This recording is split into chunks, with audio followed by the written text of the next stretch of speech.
Hello, welcome to your practice today. I'm Annie Clarke, and this is a 20-minute beginner's yoga class, or a class really focusing on some of the foundations of our practice. So before we do anything, I'd love for you to gather some props. I've got 2 blocks and a strap. Don't worry if you don't have actual yoga props. You can grab things from around your house that do the same sort of thing. So a towel or a belt will do for your strap. And a big book or a couple of big books or Tupperware can be really handy for the block. That's just to bring the ground a little bit closer towards you. So what we're going to do today is move through a short practice following quite a traditional arc of a class where we take a little bit of a warm-up, a few standing poses, a balance, seated pose, and relaxation. Now, don't worry if some of this feels challenging. My intention is to guide you through things that you can just explore. So we won't focus on fancy poses or getting to any particular destination. This really is just an opportunity for you to start connecting to your breath and your body. So close down the eyes, find a tall spine, lengthen through the crown of the head. And I find it really helpful to sit on a block, particularly if there's tightness in the lower body. It can help to straighten the spine. And we want the spine to be straight to open up the pathway, the channel of energy that can flow along the spine. So if you can close the eyes, close the eyes. If that doesn't feel safe for you, you can keep the gaze soft. And just watch the breath for a couple of rounds of inhale and exhale.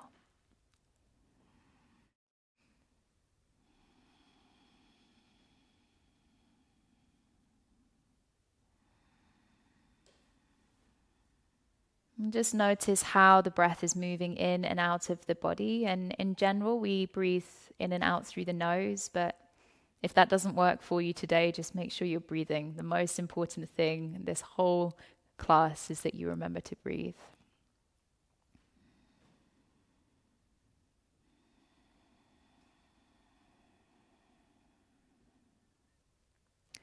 And then from here, we're going to bring ourselves onto the hands and the knees.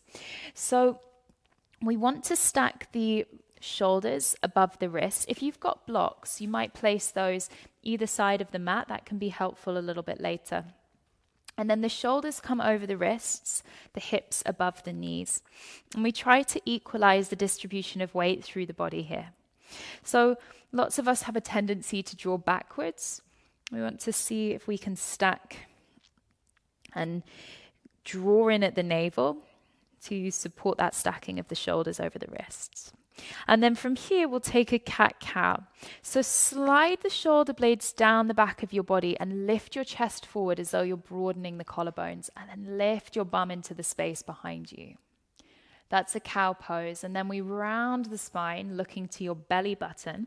Push the ground away like you're puffing up through the back of the shoulders. Inhaling, drawing forward, shoulders down the back of the body.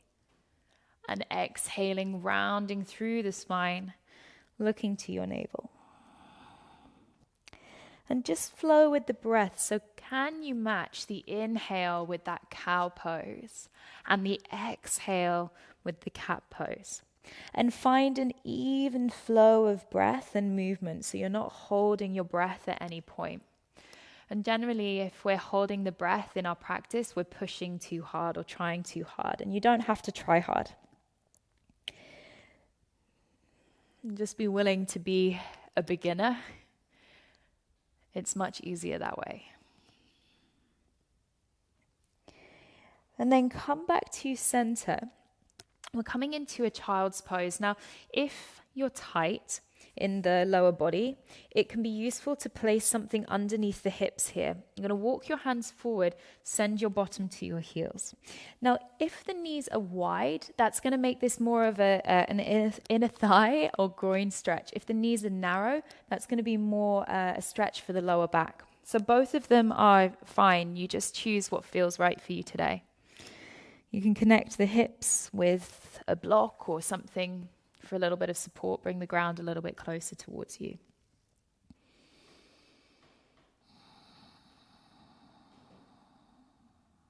Let's take one more breath.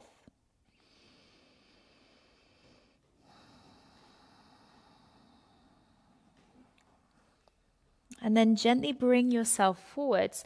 You're going to tuck the toes behind you and come up to downward facing dog. Now, downward facing dog, we want the hands as wide as the shoulders. And if the shoulders are tight, you could turn your fingers out a little bit here. And then the feet, rather than being super wide or super narrow, try to arrange them around the distance of the hips. And then bend your knees as though you're trying to send your chest towards your thighs. You're going to look back between your heels and keep the knees nice and soft, lifting your bottom to the sky. So the aim here isn't to get the heels on the ground, it's to actually lengthen the spine. And if it's too much to be upside down for a long period of time, then you can take a pause on the knees. Now we're going to walk to the top of the mat. And again, especially I remember this was the hardest thing for a really long time, walking the feet to the top of the mat. And you see everyone make it look really easy, and it isn't that easy. So really think about lifting up through the front of the hips, but you can bend the knees as much as you need to walk the feet in lots of little steps to the top. And then fold over your toes, keep the knees nice and bent, and just let the head hang heavy. And it doesn't matter if the hands don't come anywhere near the floor. You could use blocks if you want that support, or you could just let the hands hang down.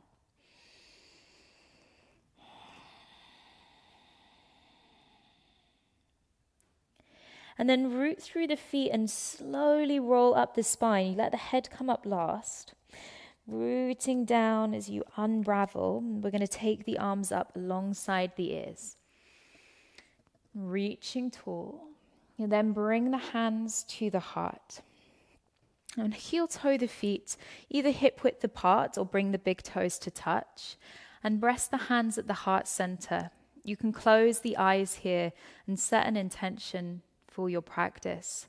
And maybe that intention is just to allow yourself to be a beginner. To just be in this experience as it happens, without judgment. And it's easier said than done, but let's set that intention for our practice. You're going to inhale and reach your arms up. Fold forwards, hinging at the hips, soften the knees. So move very slowly. We're going to shift the weight to the right foot and step the left foot towards the back of the mat. Now place the heel down to the floor and sweep the arms up alongside your ears for warrior one. So we want the feet to be about hip width apart. If it's too much to have the back heel down, you could shorten the step or lift up the back heel. Warrior one, the back heel is down. You can reach the arms up alongside your ears. Now think about the lower back lengthening. This knee stacks over the ankle and we're drawing the hip back. So what can happen is the knee drops in or out. We want to stabilize by hugging everything back. Good. Push through the outside of the back foot. Nice. Breathe.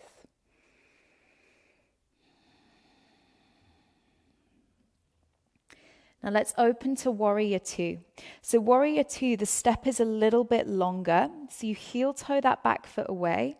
You turn the hips to the long edge of the mat and drop down a little bit deeper to keep that knee stacking over the ankle. Hugging up through the thighs and extending the arms at shoulder height.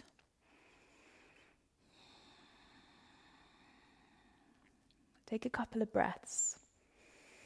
See if you can let go of any excess effort in the jaw.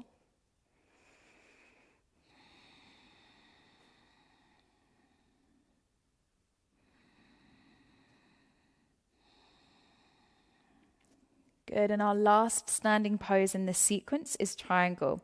So we're going to extend the right leg. Now try not to lock the knee. You want a little bend in the knee and gather up through the thigh. We're going to heel toe that back foot in a little and then push from the outside of the back foot as you reach forwards. The right hand comes down the inside of the leg, and it can be useful to use a block here. So you place that hand on the block if you have one and rotate through the upper back. Now, rather than reaching that left hand back, can you let the left shoulder roll back in space, keeping the legs and the torso long? Good.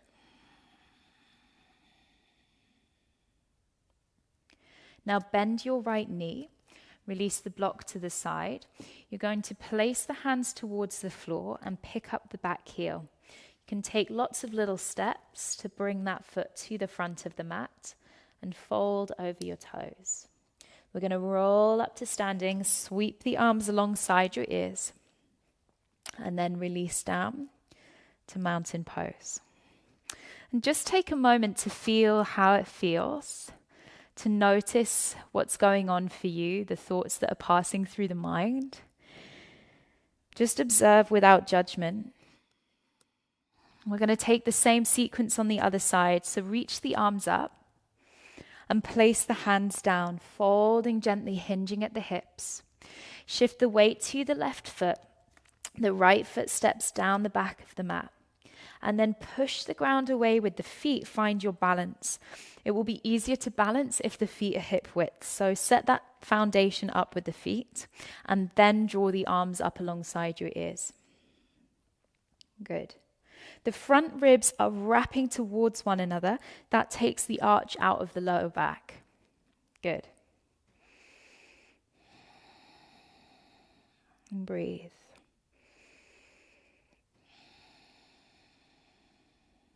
From here, let's find warrior two. So we lengthen the step, open the hips to the long edge of the mat, stack the knee over the ankle. And again, if the knee starts dropping in, squeeze your bum to keep the knees pointing in the same direction as the little toe or the front of the foot.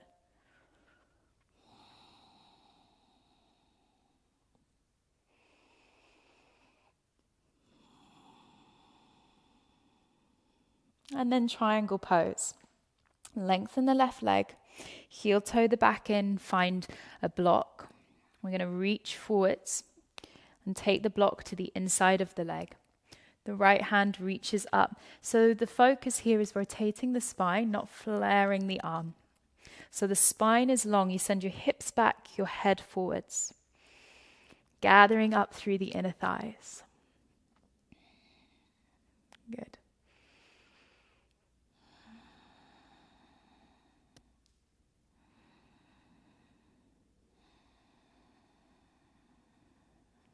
All right, let's turn to look over that front foot. Release the block to one side. Pick up the back heel and step forwards, coming to fold down over your toes. And then roll up to standing. Sweep the arms alongside your ears. And hands to the heart. Let's check in again. Noticing how it feels, noticing the breath. Coming back to that intention that you planted at the beginning of your class. Drawing upon that now, if things feel challenging or frustrating or boring or exciting, just come back to that intention. We're going to step to the middle of the mat, and you can stay facing forwards. I'm just going to turn to face you. We're going to take Vrikshasana, that's tree pose. So we're going to plant the right leg. And just like we did before, there's a sense of gathering up the right leg. Now the hands can come onto the hip. As you shift the weight to the right foot, come right up onto the tiptoes of that left foot. Now we're going to turn the leg out to the side, and you can place the heel, just rest it against the inside of the leg with the toe on the floor. You could bring it a little bit further up. Now you want to avoid pressing into the knee, so our final option is to take the foot and place it on the inside of the thigh. Just make sure it's not resting on the knee. Now wherever you are, there's this action of rooting the foot to the inseam of the right leg and the inseam of the right leg to the sole of the left foot. And then your hands can come to the heart. Try to lengthen through the back of the neck. Don't worry if you wobble, it's very normal. The more you root down and gather up through the leg, the more support you have here. You can squeeze from the glutes. Good. Lift from the corners of the mouth. Good. Now let's release. We're just going to move over to the other side. If you want to shake out that right foot, you can. And then place the foot wherever is comfortable on this side. And remember that the two sides of the body can be very different. So one experience on one side doesn't mean that it's going to be the same on the other. So meet yourself where you are on this side of the body. Most of us have one side that's much shakier.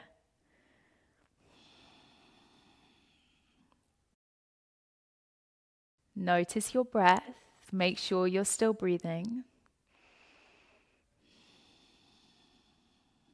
And then gently release. You can have a little shake out. Rise onto the tiptoes. Just feel that balance into the feet. And then we're going to come all the way down onto the ground. So you can choose how you do this. Simple way, just bend the knees. Place the hands onto the floor. And support yourself as you come down. And then you're going to take the soles of the feet together and let the knees drop out to the sides. Now, some people find it comfortable to place a block underneath the hips. That can help you to lean forwards a little. Try to find the sitting bones. We're just going to be here for a couple of breaths. Finding that space, that opening through the hips and the groin.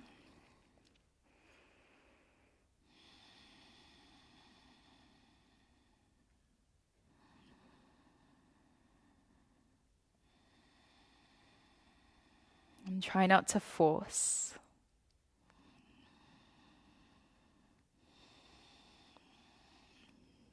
And then from here, we're going to extend the legs out. Now, if you're sitting on something, a block, a rolled up blanket, it can be quite helpful again here. You can also use a strap if the feet are a little far away. So whatever you're sitting on, just make sure that it's supportive. If it isn't, just move it out the way. Take a little cushion from underneath your seat so you find the sitting bones. Now, traditionally, we keep the legs together. For some, it's more comfortable to have the legs apart. So roll the shoulders down the back of the body, lift up through the chest, and then gently take your elbows to the side as you fold forwards. And we're pushing through the heels, lengthening through the backs of the legs. Try not to force too hard.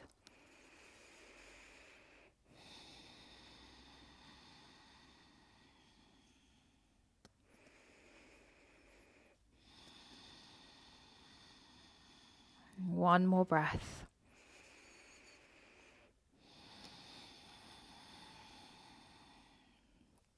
And then release the strap. We're going to come down to our relaxation, which is Shavasana. And this was the bit that I used to skip all the time because we're not used to being still, most of us. But this is a really important part of the practice where you just let all of your effort dissolve and percolate through the body. So let the back of the body meet the earth. Let the arms rest away from the sides. Let the feet be at least hip width wide. Take a deep breath in. And a big sigh, let it go. And as you release the breath, just let go of any efforts.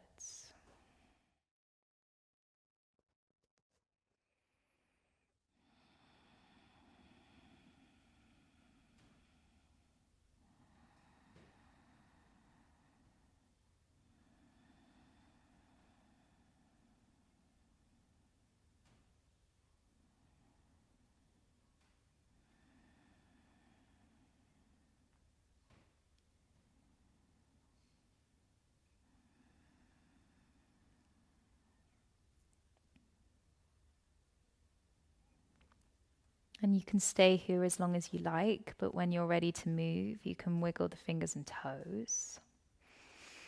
You could stretch the arms over your head. And then hug your knees into your chest.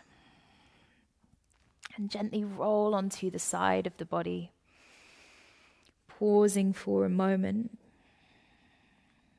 And then bringing yourself up to seated. Try to keep the eyes closed as you come up to your seat, or at least the gaze soft. And then come into that seat you found at the beginning where you can really lengthen your spine.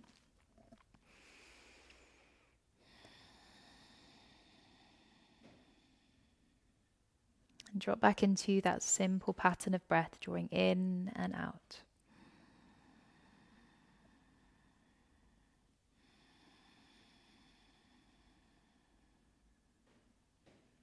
And then gather your hands at the heart. And that seed of intention that you planted at the beginning of practice, maybe that's an intention that you can carry forwards as you make your way off the mat and carry your yoga practice into the places where it really counts. To show up, be willing to be a beginner without judgment. And just acknowledging your efforts. The hardest part is getting onto the mat. The yoga does the rest of the work. So well done for showing up. Thank you for your practice today. If you enjoyed this class, I've got an online studio with hundreds of classes that you can choose from on demand. It's called The Practice, and I've shared a link for a 7-day free trial in the box below.